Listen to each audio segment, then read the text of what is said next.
kita akan segera mulai tema kita hari ini baperan ya. Baik, saya akan mengawalinya dengan mengajak kita memperhatikan dua ayat ya yang akan mendasari kita. Yang pertama dari Filipi 4 ayat 8. Ini ada dua terjemahan. Ini adalah terjemahan Indonesia, terjemahan baru. Filipi 4 ayat 8. Jadi akhirnya saudara-saudara, semua yang benar, semua yang mulia, semua yang adil, semua yang suci, semua yang manis, semua yang sedap didengar, semua yang disebut kebajikan dan patut dipuji, pikirkanlah semuanya itu. Ya, jadi karena segala sesuatu mulai dari pikiran, ya, maka kita diminta untuk memikirkan hal-hal yang baik, yang bernilai. Kalau dalam terjemahan bahasa Indonesia sehari-hari terjemahkan, akhirnya saudara-saudara isilah pikiranmu dengan hal-hal bernilai yang patut dipuji, yaitu hal-hal yang benar, yang terhormat, yang adil, murni, manis, dan baik. Bacaan terakhir dari 1 Timotius 4 ayat 12. Jangan seorang pun menganggap engkau rendah karena engkau muda. Jadilah teladan bagi orang-orang percaya dalam perkataanmu, dalam tingkah lakumu, dalam kasihmu, dalam kesetiaanmu, dan dalam kesucianmu. Nah, teman-teman, daripada baperan, maka lebih baik berperan ya. Jadi, baperan itu saya beri tema lagi remaja baperan versus berperan. Saya akan membahas nanti akronim dari kata ini. Nah, sebelumnya saya mengajak kita untuk lihat video pendek ya, kurang lebih 1 menit saja. Apa lo pernah dikatain baperan? Nah, terlepas dari pernah atau enggak, mungkin lo pernah ngerasa kok omongan orang itu jelek banget gitu ke diri lo. Atau lo ngerasa sering banget nih kesindir sama perkataan orang di WhatsApp. Sampai kadang-kadang lo tuh kesal sendiri dan mikir, aduh kok gue nih sensitif banget sih. Nah, kalau misalnya lo sering ngerasa kayak gitu, kenapa lo atau orang terdekat lo itu sensitif banget? Dan apa yang lo bisa lakuin buat mengurangi kesensian lo? Kalau lo ngerasa mood orang di sekitar lo itu benar-benar bisa mengaruhin lo, ngerasa emang gampang terganggu sama suara-suara keras, dan ngerasa gampang banget kesindir, lo mungkin aja nih masuk ke dalam kategori highly sensitive person. Ya, HSP ya baperan lah itu bahasa kita ya. HSP itu orang yang terlalu sensitif tadi ya. Nggak bisa ngelihat noise-noise suara-suara di luar ya. Sering merasa kesindir. Nah, kita itu disebut HSP atau bahasa kita hari ini baperan. Apa lo pernah dikatain baper? Apa lo pernah? Nah, mari kita lihat ciri-ciri remaja yang baperan, ya mudah terbawa perasaan. Ya, jadi saya memakai akronim. Yang pertama itu suka berpikir negatif. Nanti saya bahas sedikit-sedikit ya. Kemudian yang kedua A-nya itu ansietas, jadi anxiety, jadi mudah cemas gitu ya. P, peka terhadap komentar dan tindakan orang lain. Ngomongin gue nih, gitu ya. Jadi kita tuh peka banget gitu ya. Kayaknya nyindir gue nih gitu ya. Padahal mungkin cuma bercanda doang. E, emosinya labil. R-nya rapuh atau kadang-kadang juga merasa rendah diri. Nah, asosial ya, dia senangnya cuma di dunia maya, tapi dunia nyatanya kurang ya. Kemudian N-nya adalah nestapa, insecure, mudah merasa sedih dan terluka ya, butuh healing gitu ya. Jadi kesehatan mentalnya sering mudah terganggu. Nah, coba kita lihat satu persatu ya. Jadi ini ciri-ciri remaja yang baperan. Yang pertama tadi berpikir negatif. Jadi ngelihat sesuatu itu cenderung melihat sisi buruk dari setiap situasi ya, sering pesimis, nggak percaya diri dalam mengambil keputusan dan menghadapi tantangan. Jadi pikirannya negatif, negatif thinking gitu ya. Istilahnya itu negatif thinking, berpikir negatif. Ada apa-apa selalu pikirin negatif gitu ya. Padahal di dalam hidup kita itu eh, kalau kita membaca Alkitab, Yusuf itu pernah bilang, orang merekarekakan yang jahat, yang negatif, tapi Tuhan bisa merekarekakan yang baik sebenarnya ya. Nah, ciri yang pertama itu berpikir negatif. A-nya tadi ansietas atau anxiety. Jadi sering merasa khawatir ya, takut, cemas, tapi berlebihan. Jadi kalau siapa sih yang nggak pernah khawatir, nggak pernah takut, saya kira nggak ada ya. Tapi kalau kalau ansietas ini berlebihan ya terhadap segala situasi, bahkan seringkali tanpa alasan yang jelas. ya seringkali sedih, nangis. Tanya kenapa ya? Itu nggak ngerti gitu ya. Sering merasa gelisah, sulit tidur, atau mengalami masalah konsentrasi. Jadi karena apa? Kecemasan, kekhawatiran, takut yang berlebihan. Dan kadang-kadang alasannya juga nggak tahu. Kadang-kadang happy, ya kadang-kadang cemas gitu ya. Ya, P-nya adalah peka terhadap komentar dan tindakan orang lain. Jadi ini sensi tadi ya, sensi. Sangat mudah tersinggung atau terluka oleh apa yang orang lain katakan atau lakukan gitu. Padahal mungkin temannya cuma bercanda, tapi dia tuh tadi nancep gitu. Kalau anak sekarang tuh nancep gitu ya. Eh, Sering merasa dikritik dan nggak dihargai. Ah, kayaknya ngomongin gue nih, gitu ya. Peka terhadap komentar dan tindakan orang lain. Selalu mudah kesindir tadi ya, atau tersinggung. Kayaknya emosinya labil. Jadi emosi mudah berubah-ubah dan seringkali tidak stabil atau moody. Dapat merasa senang pada suatu saat, itu sedih atau marah pada saat berikutnya dan nggak tahu alasannya apa. Namanya juga moody ya tadi ya. Moodnya itu mudah berubah-ubah. Nah, saya juga mendengar kesaksian nih orang tua murid. Saya juga bingung nih Pak dengan anak saya ya. Kadang-kadang dia tuh nangis, ditanya kenapa?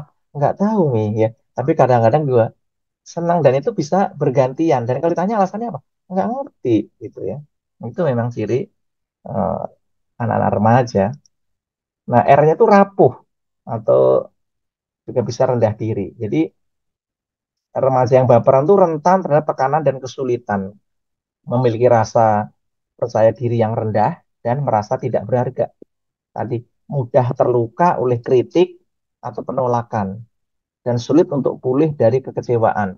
Sehingga generasi Gen Z ini ya generasi kalian berarti yang lahir tahun 1995 sampai 2010 itu seringkali disebut dengan pertama kali muncul di Taiwan ya disebut dengan Strawberry Generation. Ada bukunya Pak itu juga ya di Indonesia ada seorang penulis Benal Kasali penulisnya Strawberry Generation, generasi strawberry. Kenapa dikatakan generasi strawberry?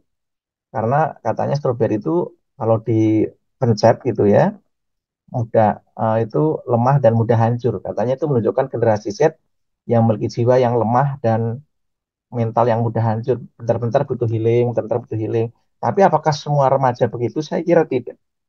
Ya, walaupun kenyataan memang ada.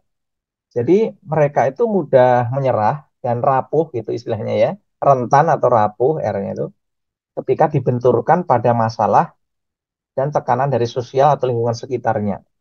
Jadi biasanya ketika mereka diperhadapkan dengan tantangan mental dan emosi seperti misalnya masalah studi gitu ya, persahabatan, ya, ketidakpastian akan masa depan, mereka itu menjadi stres dan cemas gitu mikirin itu ya. Jadi rentan, rapuh, rapuh sekali.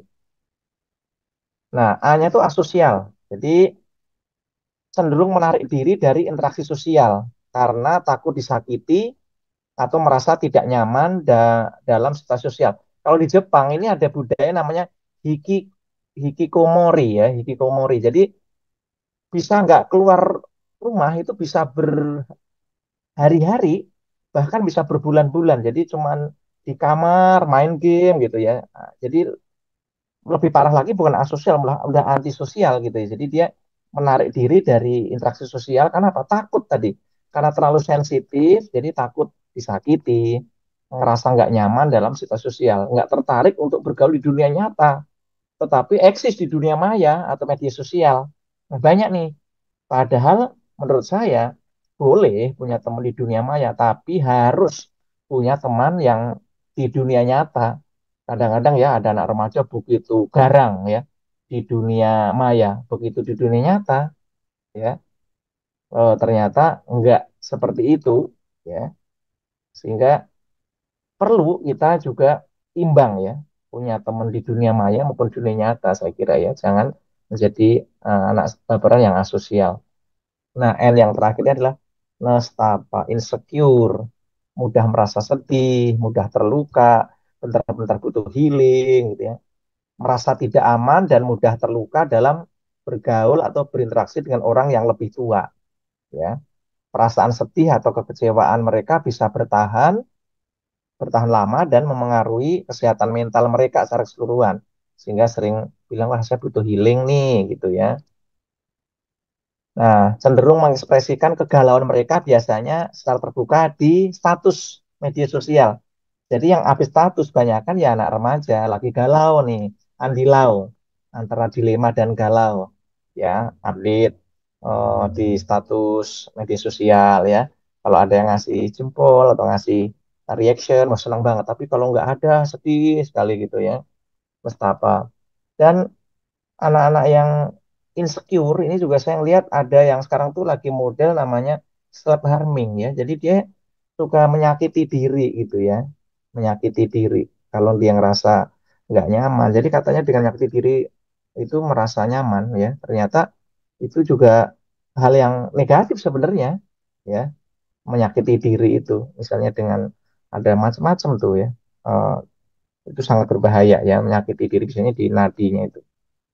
Nah, teman-teman, daripada kita jadi remaja yang baperan, mari kita jadi remaja yang berperan, jangan baperan, ya. Nah, berperan itu akronim dari berperan berdampak dan membawa perubahan. Sebaliknya, kalau tadi berpikir negatif, kita berpikir positif. E-nya empati, R-nya kalau tadi di sana rapuh, ini tangguh, resilient.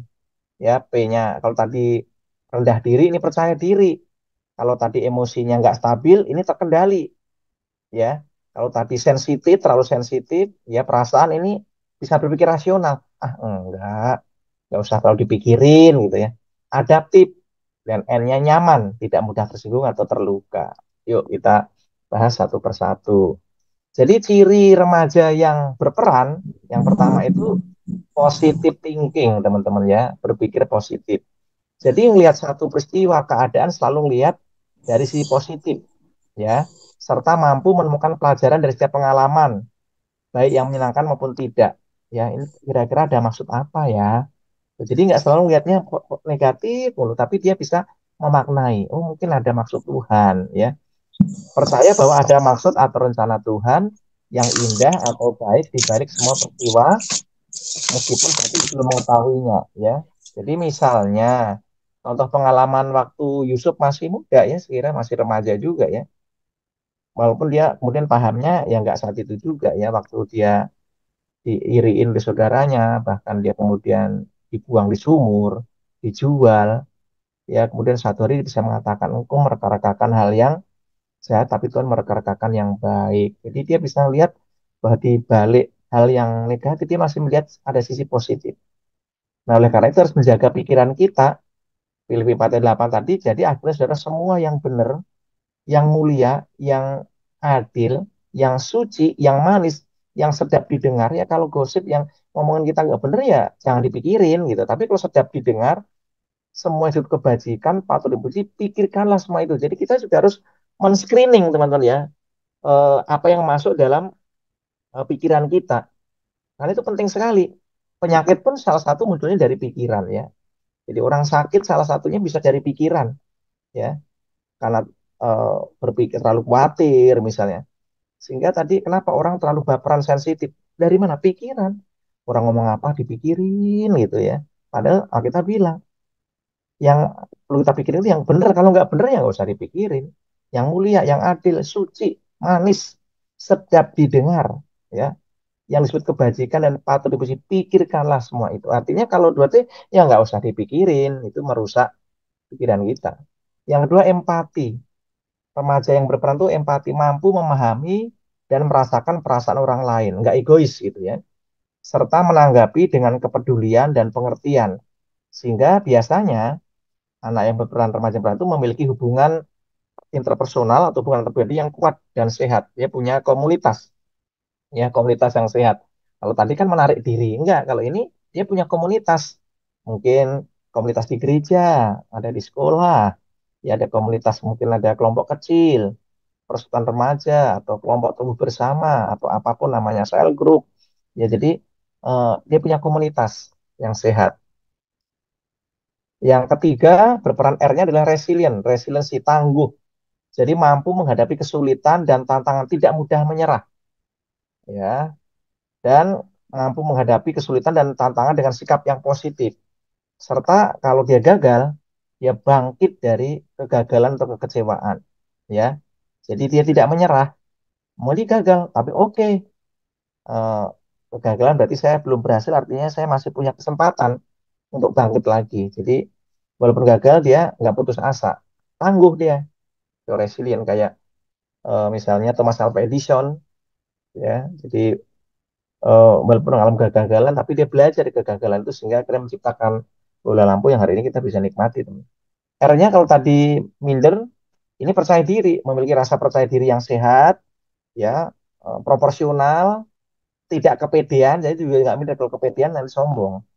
Jadi yang sehat nih, memiliki rasa percaya diri yang sehat, karena dia tahu dia orang pasti punya kelebihan, tapi juga pasti punya kekurangan. Orang yang punya kekurangan pasti juga punya kelebihan. Nggak ada orang yang sempurna, ya.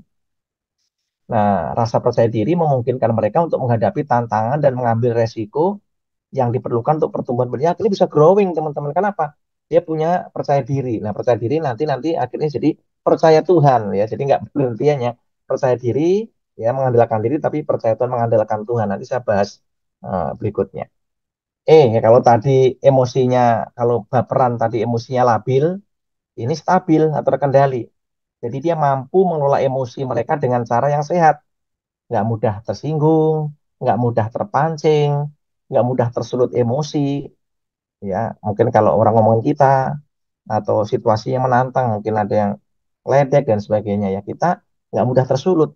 eh, nggak usah dipikirin, itulah, ya. Jadi kita bisa lihat positif, ya, nggak ada gunanya, ya. Ngapain kalau misalnya kita terpancing emosi, berantem, kan yang rugi dua-duanya. Kalau di sekolah itu bisa diskorsing dua-duanya, ya. Yang kedua, memiliki keterampilan komunikasi yang baik, ya, karena emosinya terkendali, nggak ngegas gitu istilahnya, ya. Mampu menyampaikan perasaan dan pikiran dengan jelas tanpa konflik yang nggak perlu, karena dia bisa manage gitu, ya, bisa mengelola emosinya sehingga nggak meledak-ledak, nggak kemudian merusak gitu, ya. Emosinya terkendali. Kalau tadi kan labil, rasional. Nah, ini ciri sebenarnya kelebihan generasi kalian ini adalah berpikir rasional, kreatif, ya, karena eh, fasilitas, ya, karena teknologi, ya. Kalian biasanya lebih kritis dalam menghadapi informasi. Nah, seringkali mempertanyakan keabsahan dan kebenaran informasi yang diterima. Jadi nggak mudah terima begitu aja tuh kalau kalian zaman sekarang, ya. Baik informasi dari media ini hoax bukan, ya, maupun otoritas dari orang tua, dari di atas mereka, apakah dari guru, bener nggak, ya. Kalau dulu kan kita terima-terima aja, anak zaman sekarang nggak bisa. Dia lebih kritis, bener nggak gitu. Ya, nah, saya kemarin eh, mau diajak ke Thailand. Oh, Thailand lagi gini-gini lupa, lagi ada, oh, di sana lagi hawanya sangat panas dan banyak orang yang meninggal, datanya kemarin segini. Jadi mudah sekali mencari informasi, bahkan dari per hari itu bisa diupdate. Jadi nggak mudah menerima informasi begitu saja, ya. Baik informasi itu dari guru, orang tua, atau pendeta sekalipun, ya, lebih kritis, ya, anak-anak sekarang rasional. Nah, yang berperan kemudian lebih analitis. Jadi biasanya akan mencari informasi sebanyak-banyaknya terlebih dahulu sebelum mengambil keputusan, atau sering melakukan pendidikan atau riset kecil-kecilan, ya, saya namakan pendidikan kecil, sebelum menentukan pilihan. Kenapa? Oh, banyak informasi. Ya, tentu saja dapat informasi yang benar. Ya, kalau zaman saya dulu, informasi paling dari koran. Koran pun pinjam yang pegawai negeri itu, ya. Terus sekarang informasi berlimpah. Kalian harus menyeleksi informasi mana yang benar. Ya, jadi kelebihan generasi kalian yang berperan itu rasional, lebih kritis dan analitis. Ya, jadi nggak mudah terima informasi, ya, tetapi juga eh, biasanya sebelum mengambil keputusan mau beli sesuatu aja. Ya, sekarang beda, ya. Kalau generasi orang tua kita lebih senang dia langsung ke tokonya misalnya, ya. Oh, cek, lihat. Kalau kalian kan enggak, lihat aja di review-review orang, ya, dilihat di toko-toko online review orang apa, semakin reviewnya bagus, yakin untuk beli. Jadi kita kadang-kadang nggak perlu ke tokonya udah percaya tuh, ya. Itu bedanya, karena kita udah riset kecil-kecilan, pendidikan.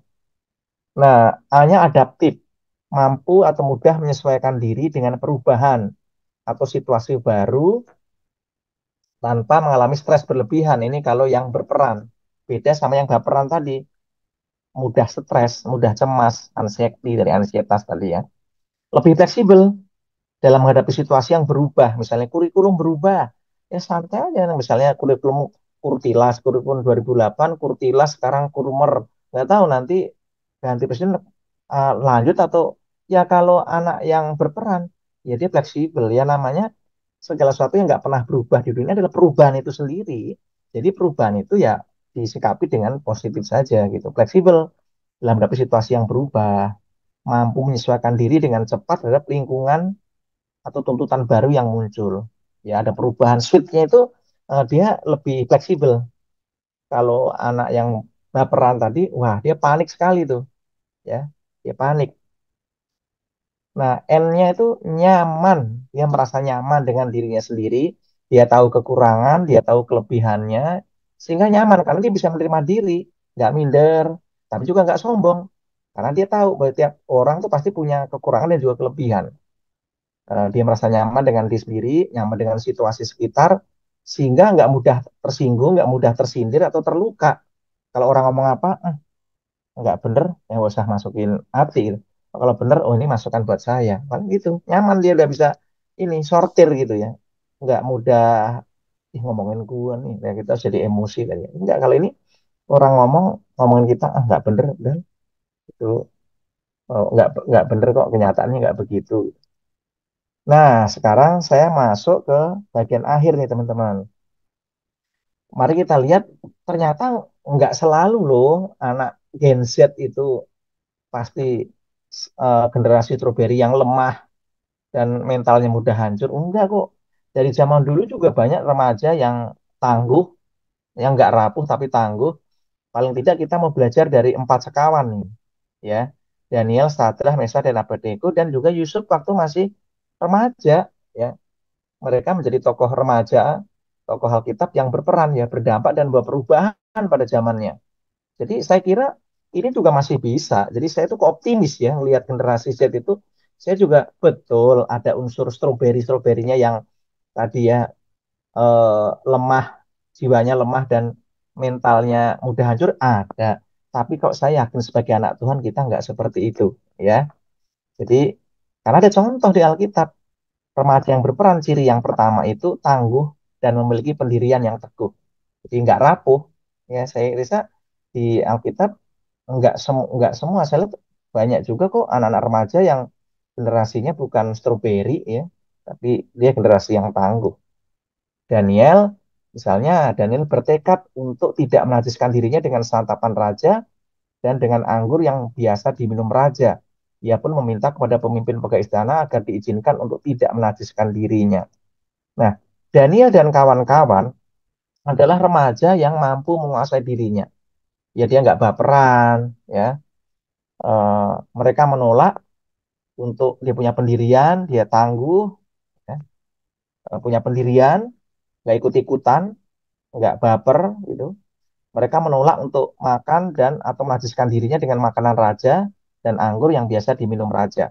Karena pada masa itu seluruh santapan dan minuman raja itu biasanya dipersembahkan dulu kepada para dewa bangsa Babel baru boleh dinikmati oleh raja dan rakyatnya. Nah, sebagai pada waktu itu di dalam keyakinan Daniel dan kawan nggak boleh itu makan makanan ya zaman itu ya yang dipersembahkan kepada dewa. Ya dia minta makan sayur aja gitu. Tapi nah mereka adalah remaja yang memiliki komitmen tekad pendirian yang teguh ya berempat itu.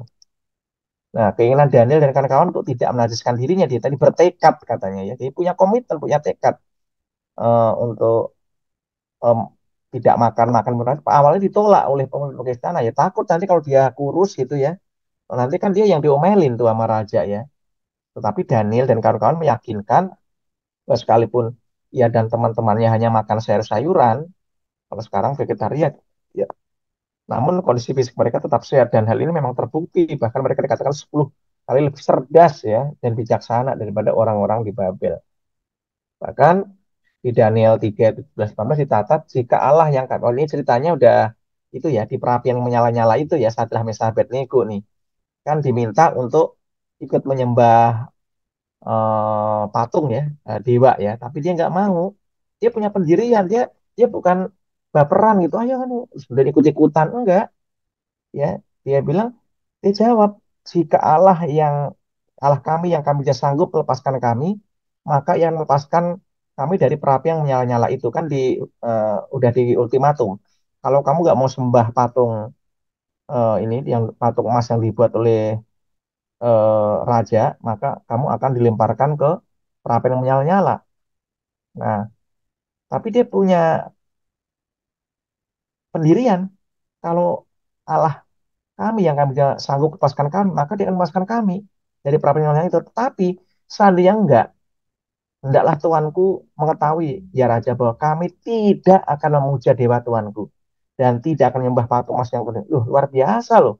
Ternyata ini bukan lembek, bukan generasi yang lemah.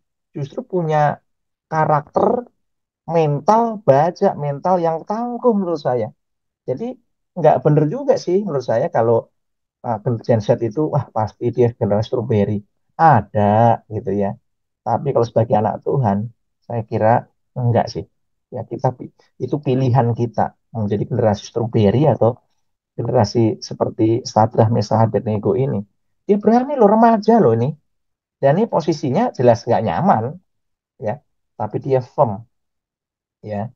Dia tangguh tapi juga dia punya pendirian yang teguh ya, dia tangguh. Nah, saya mau beri contoh yang kedua, yaitu Yusuf. Ini masih remaja juga loh, remaja menjelang pemuda ya. Kalau kita lihat kisahnya, ini ceritanya kan eh, Yusuf udah di Mesir nih ya, dan nggak ada handphone waktu itu, nggak ada handphone, belum ada WhatsApp. Jadi dia terpisah nih dari orang tua dan juga saudara-saudaranya. Kemudian singkat cerita kan dia bekerja di rumah Potifar. Dia menjadi budak, kemudian Tuhan buat dia berhasil, kemudian jadi kepala budak di sana ya. Nah, beberapa waktu berselang, dikatakan istri tuannya terpikat oleh Yusuf. Lalu katanya, marilah tidur dengan aku. Ayat 8, tetapi Yusuf menolak. Loh, ini kan luar biasa. Nggak ada yang ngawasin loh. Saudaranya nggak tahu, orang tuanya nggak tahu, mungkin juga udah sepi. Nanti udah dikondisikan ini situasinya udah nggak ada orang. Tapi Yusuf menolak. Dia berkata, bagaimana mungkin aku melakukan kejahatan yang besar ini dan berbuat dosa terhadap Allah. Terus ayat 10, walaupun istri Potifar itu merayu Yusuf dari hari ke hari demi hari, Yusuf tidak mengindahkannya. Artinya dia tidak dengerin gitu ya. Untuk tidur dengannya atau bahkan menemani dia pun nggak mau dia. Ya dia profesional. Jadi Yusuf mampu menguasai dirinya, dia memiliki ketangguhan, yaitu punya komitmen, punya tekad, punya pendirian yang teguh. Jadi siapa bilang remaja itu generasi strawberry? Enggak. Alkitab memberi contoh-contoh bahwa remaja itu generasi yang tangguh, dia punya komitmen, punya tekad pendirian yang teguh. Apalagi kita sebagai anak Tuhan. Nah, saya mau cerita tentang ini teman-teman ya. Jadi ada seorang psikolog dari Stanford University itu mengadakan eksperimen teman-teman. Eksperimennya dinamakan marshmallow test. Nah, jadi dia melakukan eksperimen atau percobaan eh, marshmallow test ini sekitar tahun yang lalu ya. Nah, Walter Mischel ini memberikan sejumlah marshmallow jajanan ala manis di Eropa, ada juga tuh di Indomaret, Alfamart ya. Itu saya lihat ada ya marshmallow yang kenyal-kenyal gitu ya, kepada sejumlah anak yang berusia 4 tahun. Nah, dia bilang nih, kalau kamu bisa tahan, menguasai diri, bisa menahan diri dari godaan marshmallow. Nah, tentu saja yang di tes ini anak-anak yang benar-benar suka banget sama marshmallow. Kalau enggak ya, dan namanya anak kecil kan kayak permen kan suka ya. Jadi eh, mereka diminta untuk menahan diri untuk nggak makan 15 menit. Nah, kalau nanti dia berhasil, itu dia akan ditambah satu lagi. Nah, kita lihat videonya dan nanti apa yang terjadi kemudian ketika mereka dewasa. Anak yang bisa menahan diri, tahan godaan, ya, sama yang tangguh gitu, resilient, ya, sama anak yang mudah menyerah ya, istilahnya dia nggak tahan godaan, nggak bisa menguasai diri, apa yang terjadi beberapa tahun kemudian ketika mereka sudah besar. Tadi ada anak-anak yang memang, wah pokoknya dia berjuang dah 15 menit. Kalau dia memang maniak suka marshmallow, itu kayak berapa ya, bisa kayak nunggu setengah jam, 1 jam ya. Aduh, udah kayak dia mengalihkan ini ya. Ada juga yang instruksinya belum selesai udah dimakan ya macam-macam. Nah, teman-teman Walter Mischel ini kemudian meneruskan penelitiannya. Sebagian dari mereka yang berhasil lulus, kemudian Mischel itu memusatkan penelitian selama 14 tahun berikutnya pada anak-anak yang berhasil tadi ya, bisa menguasai diri, bisa menahan godaan, tadi dan hasilnya menakjubkan.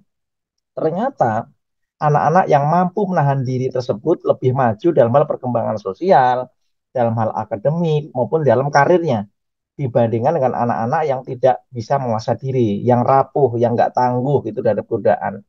Jadi teman-teman ternyata ada hubungannya ya antara ketangguhan kita hari ini nanti dengan masa depan kita. Kalau kita rapuh gitu ya, ya itu juga mempengaruhi nanti ke depan kita. Kita mudah rapuh. Tapi sebagai anak Tuhan, saya percaya sekali.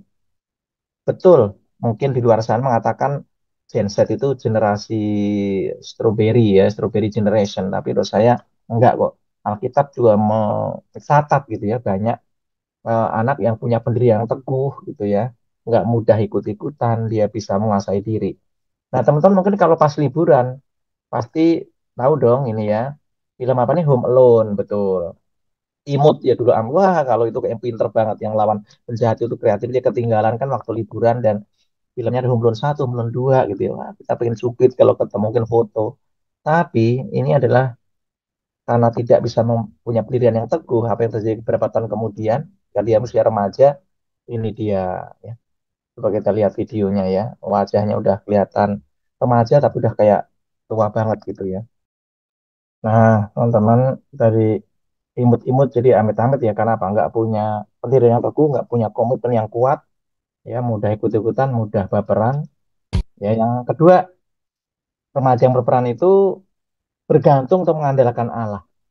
Ya, Daniel ketika ada masalah, ya dia waktu itu Daniel terancam dibunuh dan kemudian dia kasih tahu teman-temannya, ketiga temannya, Sadrah, Mesach, Abednego atau Hananya, Misal Asaria, dibilang dia kemudian berdoa memohon kasih kepada Allah semesta langit. Kemudian Daniel sendiri juga walaupun dia sudah jadi pejabat waktu itu 3 kali sehari dia berlutut berdoa, ya. Kalau orang tuh melihat Daniel sedang berdoa dan mohon pada Allahnya. Ketika menghadapi masalah, remaja yang berperan itu dia nggak baperan ya, nggak terbawa oleh suasana, oleh pergumulannya, tapi dia menghadapi masalah itu dengan bijaksana ya. Daniel dan ketiga sahabatnya itu dia bergantung pada Tuhan, dia berdoa bersama dan mohon belas kasihan Allah seperti gambar di sebelah kiri ya. Mereka adalah remaja yang sungguh-sungguh bergantung atau mengandalkan Allah di dalam hidupnya. Masih remaja loh. Ya, tapi punya kedewasaan rohani yang luar biasa. Ini remaja ya, waktu itu. Lalu apa bedanya dewasa rohani dan jasmani? Kalau secara fisik, jasmani kita tekan dewasa, kalau udah nggak bergantung lagi sama orang tua, ya udah mandiri gitu ya dibilangnya. Tapi kalau secara rohani justru dikatakan dewasa itu kalau kita terus-menerus bergantung pada Tuhan. Itu. Jadi silahkan kita bertumbuh dewasa secara jasmani, kita nggak lagi bergantung sama papa mama nanti kalau sudah bekerja, tapi kita dewasa secara kita terus-menerus bergantung sama Tuhan. Nah inilah yang dilakukan oleh Sadrah, Mesach, dan Abednego termasuk Daniel. Ketika ada masalah dia nggak baper, nggak menarik diri, mengisolasi diri, tapi dia datang sama Tuhan. Bahkan dikatakan dia berdoa seperti biasa dilakukannya. Ini menjadi seperti disiplin rohani, ya. Dia melakukannya berulang-ulang seperti biasa. Berulang-ulang tuh dia berdoa 3 kali sehari, mungkin pagi, siang, dan malam. Dia sibuk loh, teman-teman. Tapi dia punya waktu. Nah, bahkan dikatakan seperti biasanya, artinya itu sudah menjadi bagian hidupnya, gaya hidupnya. Nah, dia melakukan itu berulang-ulang dan dia lakukan dia nggak bisa diwakilkan disiplin rohani ya. Nah, contoh yang kedua Yusuf tadi. Yusuf adalah remaja yang sangat bergantung atau mengandalkan Tuhan dalam hidupnya sehingga Tuhan menyertai dia. Banyak catatan di Alkitab. Tuhan menyertai Yusuf sehingga ia menjadi orang yang berhasil. Tuannya pun melihat Tuhan menyertai dia dan apapun yang dikerjakannya Tuhan buatnya berhasil. Dari mana dia tahu dia takut akan Tuhan, mengandalkan Tuhan, bergantung sama Tuhan? Ketika digoda, dia bilang, bagaimanakah mungkin aku melakukan kejahatan yang besar ini dan berbuat dosa terhadap Allah? Artinya dia takut akan Tuhan, dia mengandalkan Tuhan, dia bergantung sama Tuhan. Bahkan waktu dia difitnah olehnya Potifar dan harus dipenjara, di penjara pun Tuhan buat berhasil.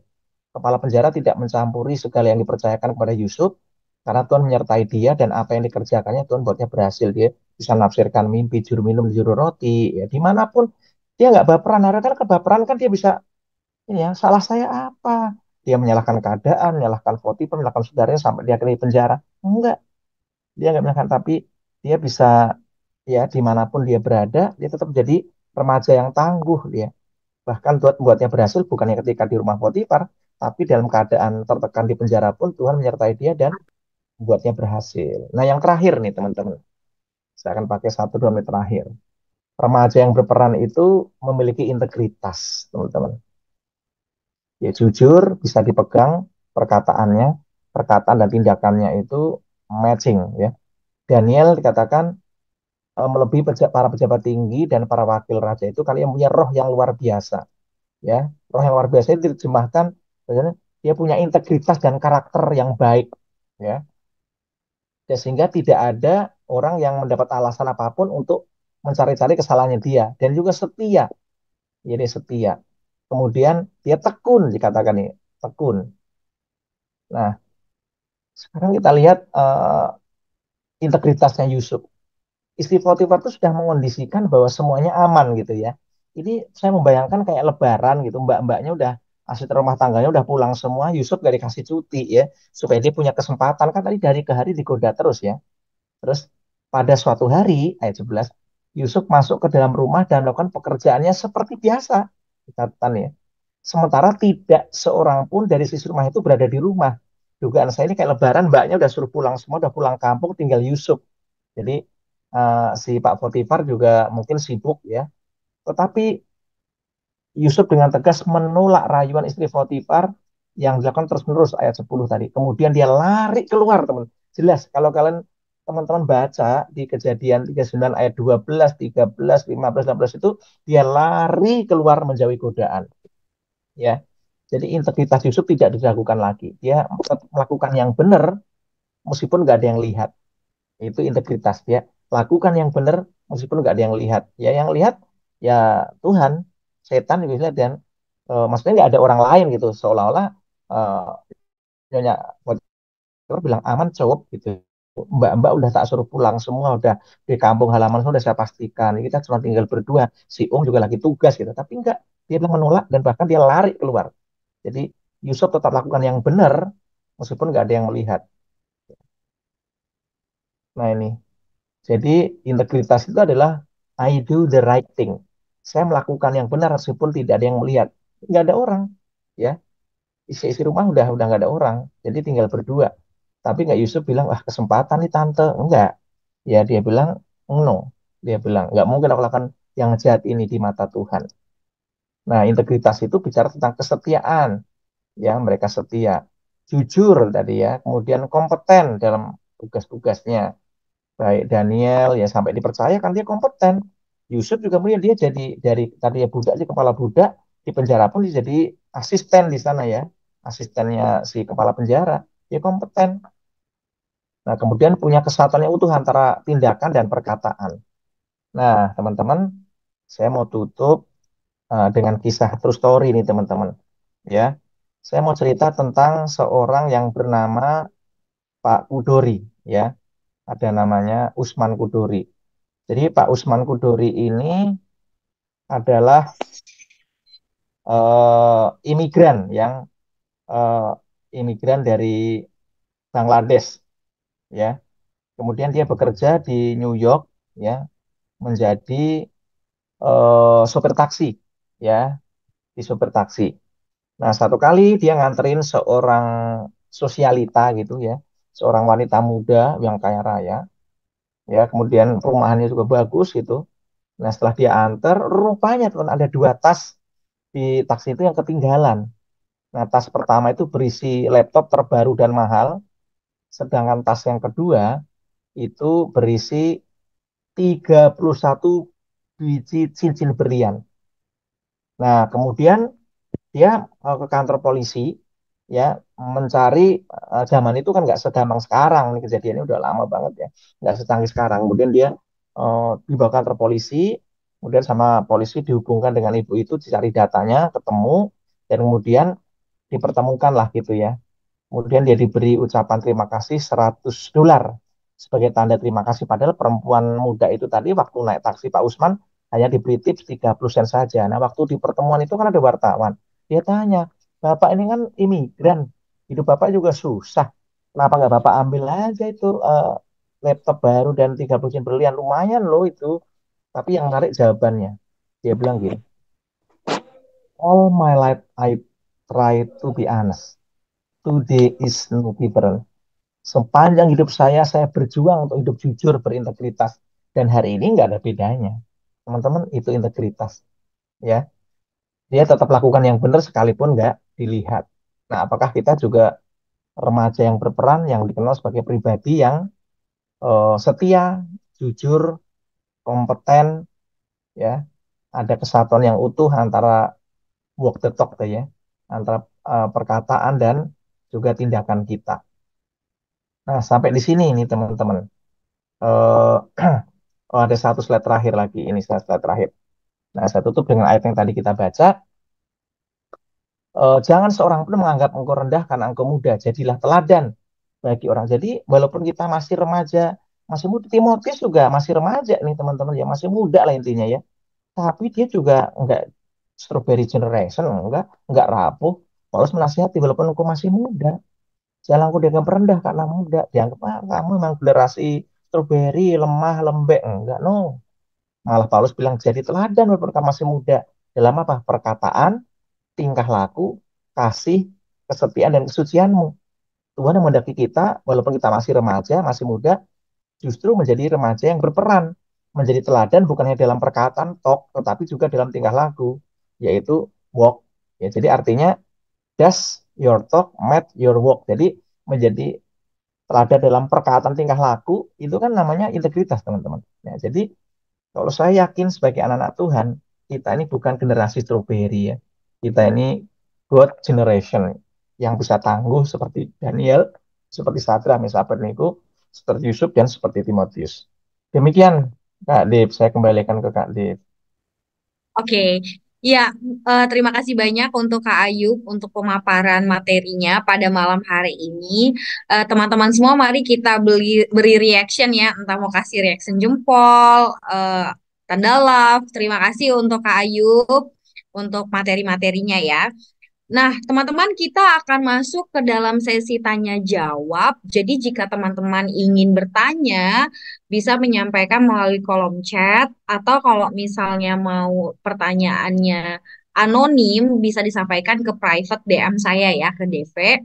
Atau kalau teman-teman yang mau bertanya secara langsung bisa, tapi mohon aktifkan dulu fitur raise hand. Nanti setelah saya persilakan, baru teman-teman bisa menanyakan atau open mic-nya dan menyampaikan pertanyaannya secara langsung ya. Nah, Kak Ayub, ada beberapa pertanyaan yang Ya, sebenarnya silahkan Kak. masuk masuk ke chat saya ya, dan dia menanyakan anonim ya Kak ya. Nah, eh, Kak, apakah efek dari baperan itu bisa jadi saya jadi males ya Kak Ayub ya? Soalnya saya kayak males kemana-mana dan mager-mageran gitu kalau ketemu orang atau beraktivitas. Apa karena ini saya baperan ya Kak ya? Gimana nih Kak Ayub? Mungkin kaitan mageran dengan baperan ada hubungan saudara Kak Ayub, kayak adik kakak beradik. Iya, wah pertanyaan yang baik ya. Saya kira kalau hubungannya mungkin ada, tapi apakah itu selalu karena baperan? Mungkin enggak juga. Faktor pandemi 2 tahun itu juga membuat anak-anak itu, beberapa anak ya itu sampai ada yang nggak mau sekolah lagi loh. Maksudnya gini, aku Hmm. males sekolah yang onsite lagi. Itu ada yang bener-bener struggle ya untuk ketemu orang lagi gitu, karena udah 2 tahun. Itu kan katanya kalau teori psikologi itu kalau sebuah kebiasaan yang dilakukan berturut-turut selama 30 hari aja sudah menjadi habit ya. Apalagi itu Hmm. 2 tahun. Kebayang dong. Ya memang salah satu orang itu kemudian nggak mau bersosialisasi karena tadi mungkin dia takut tersakiti, takut tersinggung, ya, terbawa perasaan. Itu mungkin faktor itu juga ada. Tapi nggak selalu ya. Jadi nggak selalu, kamu di rumah lu baper ya. Enggak. Tapi mungkin juga ada faktor-faktor lain. Misalnya dia belum menemukan komunitas yang sehat. Saya kira walaupun kita memang atau kita introvert memang ya. Introvert artinya kalau berteman kita juga pilih-pilih gitu. Nggak bisa sembarang orang. Tapi saya kira walaupun kita mungkin tipenya males keluar, tapi kalau kalian menemukan komunitas yang nyaman, saya yakin itu bisa. Misal kalian di gereja, kalau saya dulu punya kelompok kecil namanya ya, saya di Perkantas tuh paling terkenal ya, itu namanya kelompok kecil ya, ya KK gitu ya dulu ya, ada PKK, mungkin kelompok kecilnya. Saya kira kalian harus punya, jangan kemudian saya memang kayaknya baperan deh sehingga saya enggak, kalian harus punya komunitas yang sehat tadi ya.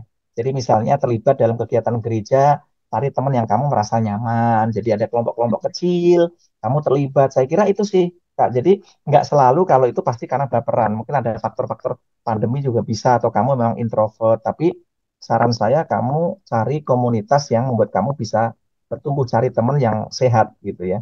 Misalnya kalau saran saya sih, kalau di gereja ada kelompok kecil, ikut nih kelompok kecil. Ya, Ya, betul kamu gitu Kak. ya Kak ya. Kalau kita di Perkantas biasanya kita itu, di, saya pun dibina kelompok kecil sampai hari ini masih ada loh. Kelompok kecil itu dari masih bujang sampai udah nikah itu masih. Wow, keren banget Kak Ayub. Kak Alek Mirsa Hukum itu kakak Ya, KTP ya. saya itu Bang Ica kita biasanya bilang ya panggilnya ya dulu. Nah itu jadi nggak usah terlalu gimana-gimana, tapi temukan komunitas yang sehat. Saya kira itu sih Kak nasihatnya. Jadi nggak usah menghakimi diri. "Oh, kayaknya saya baperan." Belum tentu. Ya, Belum tentu, walaupun betul. tapi memang ada relasi ada sih ya. Karena Hmm. takut denger wah ngomongin gue nih, nah, terus akhirnya kita jadi males keluar. Bisa jadi tapi nggak selalu. Cari komunitas yang sehat itu Kak saran saya. Dan ditambah juga dengan seperti tadi yang Kak Ayub udah sampaikan harus jadi tangguh. Mungkin nggak Betul. sekali, dua kali langsung ketemu komunitas yang cocok, tapi Iya, harus benar. coba terus sampai Betul, betul. teman-teman dapet sahabat ya. Ya, besi Ya, menajamkan besi itu ya, Kak. Ya, jadi untuk betul. ketemu itu kan butuh, ya kita butuh waktu gitu ya. Nggak bisa langsung ke sekali bertemu langsung connect gitu. Enggak. Namanya connect itu ya butuh waktu biasanya. Oke, terima kasih Kak Ayub dan terima kasih juga adik Ya, yang udah bertanya tadi ya. Semoga adik yang bertanya ini semakin semangat untuk mencari sahabat hmm, baru, teman baru, dan mencoba peluang-peluang baru di luar sana setuju, ya. Kak. Ya, Kak Ayub ada dua pertanyaan yang kayaknya sih berkaitan nih, galau-galau masalah remaja Andilau ya. terkait Andilau. Antara dilema dan galau ya. Kak Christian mau tanya, apakah mendekati cewek termasuk baper, Kak? Dan kenapa ya, Kak, kita sering genit ke cewek? Ini mungkin dua pertanyaan yang cukup intriguing nih, Kak Ayub nih, berkaitan Ah, dengan isu suka-suka dengan lawan ah, gender gitu. Gimana, Kak Ayub mau kasih ah. responnya? Silakan. Kalau kamu laki suka perempuan itu normal. Mal. Normal ya. Kalau kamu Christian terus sukanya Joko, waduh jangan ya. Jadi ini ya, jadi saya kira kalau ada perasaan suka itu Tuhan yang kasih loh. Gitu Hmm. ya, kita bisa ada perasaan suka gitu dengan lawan jenis. Tapi harus dikendalikan kayak tadi ya. Dan harus dengan orang yang tentu saja ya single gitu. Tadi kalau kisah Potifar sama Yusuf tadi kan itu nggak apple to apple itu, apple to jeruk atau apple to apa itu ya. Karena kan Hmm. yang satu sudah beristri ya, udah bersuami gitu ya. Jadi nggak apa-apa kamu mengendalikan. Saran saya itu pertama bersahabat dulu ya. Nggak apa-apa, perasaan suka itu wajar kok. Semua orang juga mengalami dan kalau kamu suka misalnya pria suka dengan wanita, apalagi sudah remaja itu perasaan yang sangat normal banget. Ya, tapi saran saya eh, bersahabat dulu gitu ya, mengenal dulu kan saling mengenal dulu gitu. Baru nanti setelah mungkin kuliah semester berapa itu kan dulu ya. Kalau kita belajar LDS ya, Love Dating and Sex gitu ya. Itu kan lebih baik mengenal dulu. Pertama itu collection, ya koleksi teman sebanyak-banyaknya, ya. Terus nanti ya sudah collection, semua pakai with God ya, collection with God. Terus nanti didoakan juga, terus kemudian decision ya with God juga. Jadi saya kira nggak apa-apa, Christian. Saya kira saya juga pernah ada di masa seperti kamu. Malah dulu saya di SLTA ya, di persekutuan nih Kak dulu ya. Jadi ada cewek pas Hmm. persekutuan tuh kedipin saya gini, kedip-kedip, terus saya juga kedipin. Terus saya lihat kok dikedip-kedip terus ya. Saya penasaran namanya Nova tuh. Saya ingat bener, terus saya tanya, itu cewek ngedipin gue nih dari tadi. Lu jangan GR. Dia tuh matanya itu pernah kecolok sehingga sarafnya rusak sehingga dia kedip-kedip terus. Udah gitu anaknya cantik lagi ternyata kegeeran ya. Jadi itu perasaan wajar sih saya kira dikedipin cewek sekali persekutuan lagi ya. Jadi itu wajar Christian saya kira, tapi saran saya bersahabat dulu, apalagi di masa-masa SMA, saling mengenal dulu gitu ya. Ya, saya kira kalau toh misalnya pergi bareng bersama teman-teman ya, saya kira hangout nonton bareng dan bersama teman-teman, saya kira itu masih oke lah ya. Kalau anak zaman sekarang kan nggak Hmm, mungkin dibilang jangan, nggak juga hmm, ya. hmm. Asal ya bisa jaga diri, kita tadi kesetrum. Ya, saya kira itu perasaan yang wajar. Kemudian kita tetap harus mengendalikan diri dan seusia SMA itu lebih baik berteman sebanyak-banyaknya. Suka ya nggak apa-apa, itu perasaan Hmm. yang sangat normal, normal sekali itu saya kira Kak. Gitu. Jadi Oke. itu bukan baper sih, bukan. Itu perasaan Hmm. yang sangat normal banget tuh. Oke, makasih Kak Ayu. Pokoknya Christian, Masalah. kalau ada desir-desir tertentu di hati, libatkan Tuhan, ya Kak Nah, Ayub ya. ya betul. Nah, Kak Ayub nih, Viril nih, Ah, kayaknya juga dia lagi galau nih Kak Ayub nih. ah, Kenapa ya Kak Ayub? Saya sering genit ke cewek. Aduh Kak Ayub gimana nih Gitu menanggapinya cewek. nih? Ya itu takutnya PHP nanti ya. Genit itu Ya, Viril identik nggak dengan boleh PHP. bikin orang Nah, baperan. nah itu lah bikin Ini baper kalau ini ya. Nah, kalau biasanya yang genit itu kalau dari sisi karakter, temperamen itu biasanya orang sanguin pada umumnya. hmm, Nggak selalu, tapi karena orang sanguin itu kan memang pinter ya membawa diri, rame gitu ya. Terus dia itu bisanya TP-TP gitu ya. Tebar hmm, pesona katanya nggak dulu ya TP-TP gitu. Nah hati-hati itu ya. Saya orang sanguin. Saya juga pernah disalahpahami tebar pesona yang memang kita tuh kalau orang sana kan ramah gitu ya, ya gitu ya kita itu sama orang, tapi eh, istilahnya jangan PHP-in orang, pemberi harapan palsu, nanti dia baper beneran, ternyata kita ternyata enggak gitu. Jadi ya kita harus jaga perasaan orang juga, kita sanguin, tapi kalau ketemu teman yang bertemperamen lain mungkin melankolis atau plekmatis atau kolerik ya, saya kira nanti bisa jadi masalah kalau kita bercandanya kebablasan gitu. Saya juga pernah loh teman-teman, saya cuma bercanda terus teman saya itu WA. Kalau dulu saya kan guru agama ya. Kalau Bapak bukan guru agama udah saya bunuh. Saya kaget sekali. Saya langsung minta maaf ya. Ternyata saya bercanda-bercanda itu buat dia itu tombol merahnya dia. Nah, hati-hati hmm. nih kalau yang genit-genit maksudnya mungkin ya itu bawaan orok ya karena kalian memang mungkin tipikal yang sanguin kan biasanya suka TP-TP gitu Kak, tebar pesona Ramah gitu. sama orangnya Kak Ayub ya, Ramah sama orang suka tanpa maksud, bercanda. suka Mm-mm. bercanda gitu dan biasanya jadi pusat perhatian yang genit itu Mm-mm. maksudnya mungkin kayak gitu ya. Saya juga ada pernah ada masa itu tapi harus hati-hati. Kadang-kadang orang bisa salah, eh, tadi salah nangkep ya maksud kita biasa aja tapi orang bisa salah. Jadi kita juga mesti jangan terlalu kegenitan. Kalau kegenitan kan terlalu pasti semua nggak bagus ya. Harus yang normal standar saja. Saya kira ya kita harus jaga juga perasaan orang lain karena takutnya dia nanti salah paham ya. Terus mungkin baper, yang baper dia tuh bukan kita. Ya, betul. Tuh. Ya itu bisa terjadi khususnya terutama kalian yang bertemperamen sanguin tuh punya peluang kans yang lebih besar untuk agak TP-TP atau genit-genit gitu Kak biasanya dari pengalaman itu ya. Pokoknya jangan sampai kita menjadi batu sandungan buat orang lain ya Ah, Kak Ayub ya. betul, betul, Jadi betul. tema hari ini Sewajarnya tuh, lah. tema hari ini tuh bukan kita hanya belajar supaya nggak baperan, tapi juga belajar supaya Jangan kita membuat orang jangan, lain iya buat orang lain Bapak. baperan juga.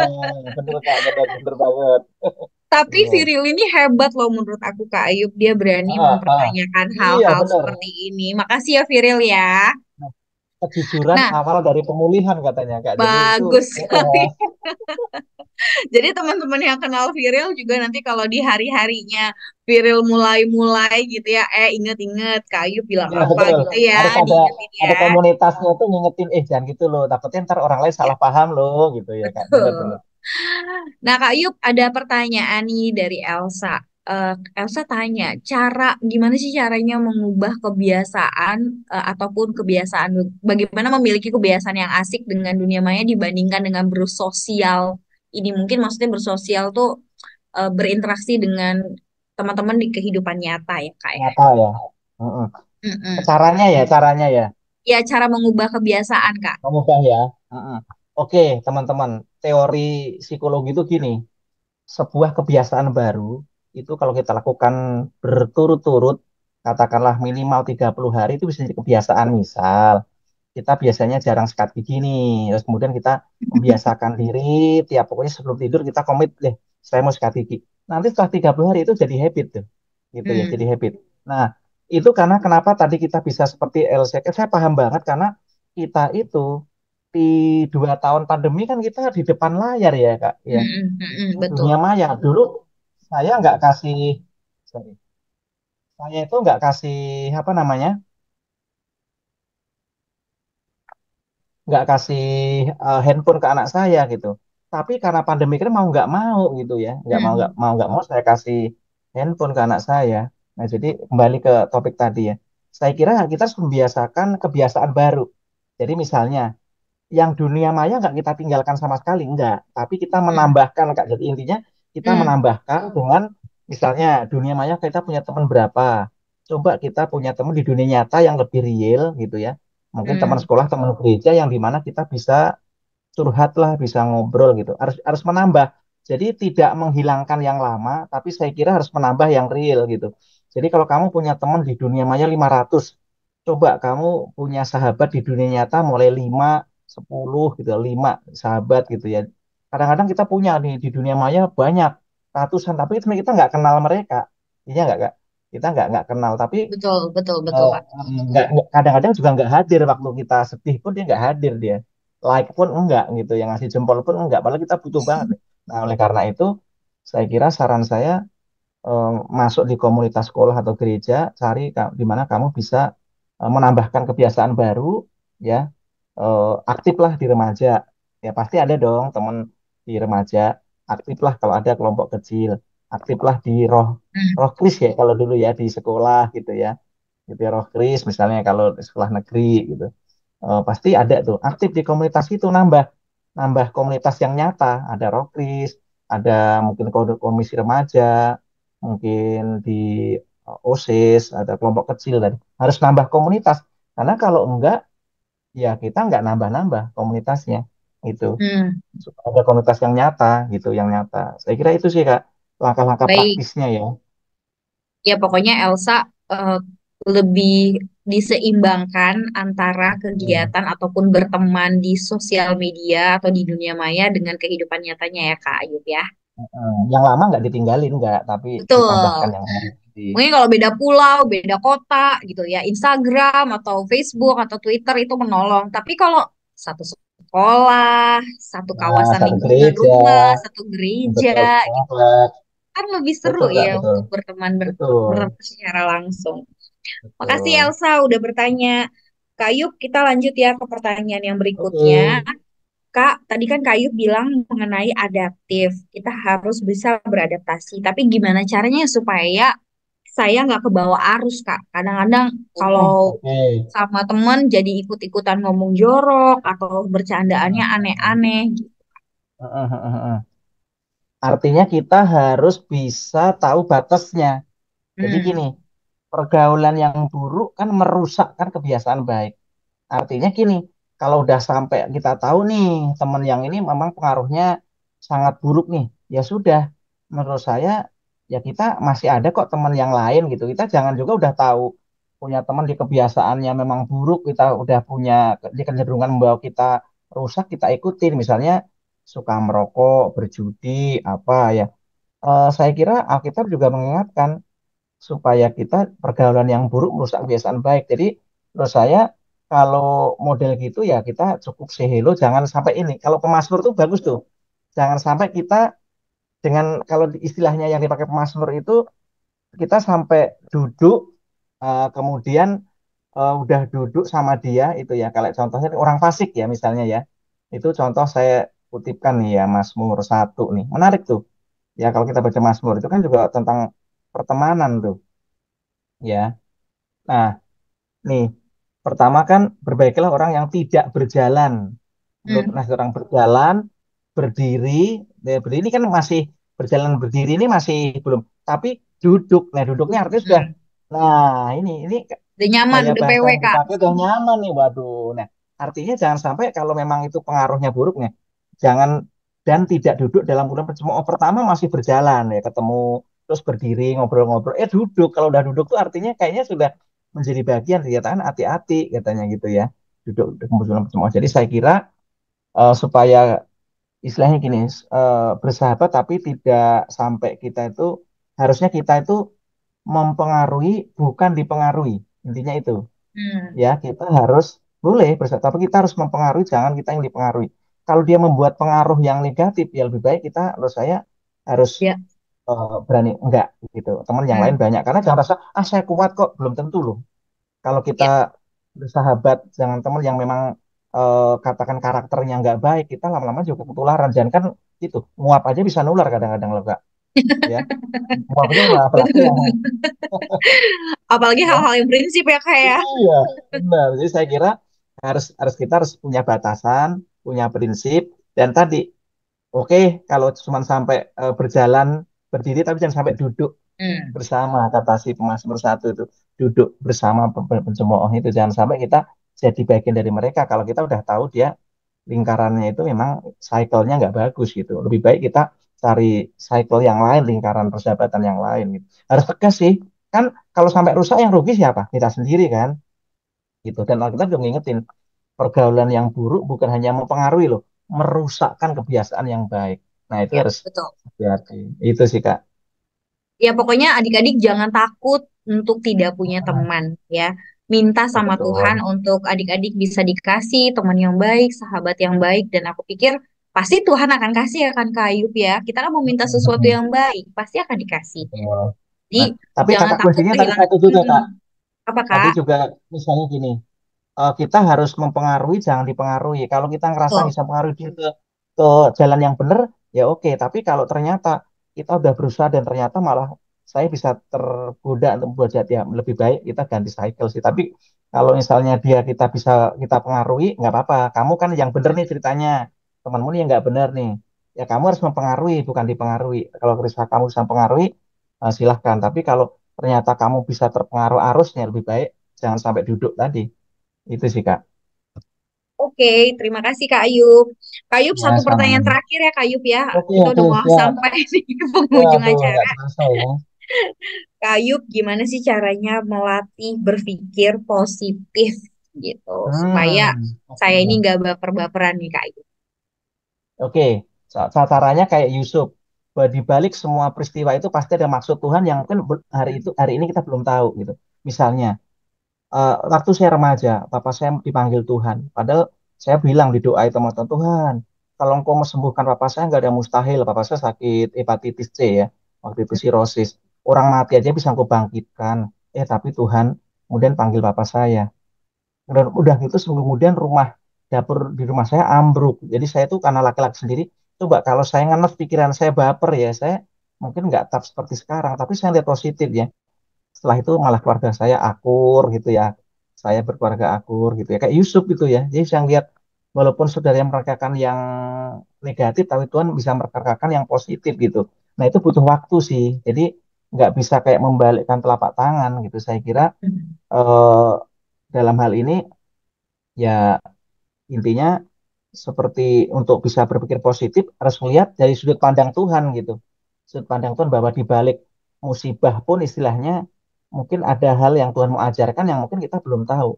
Ya setelah mungkin kadang-kadang nggak saat itu ya, sekian minggu bulan atau tahun saya baru tahu. Oh iya ya.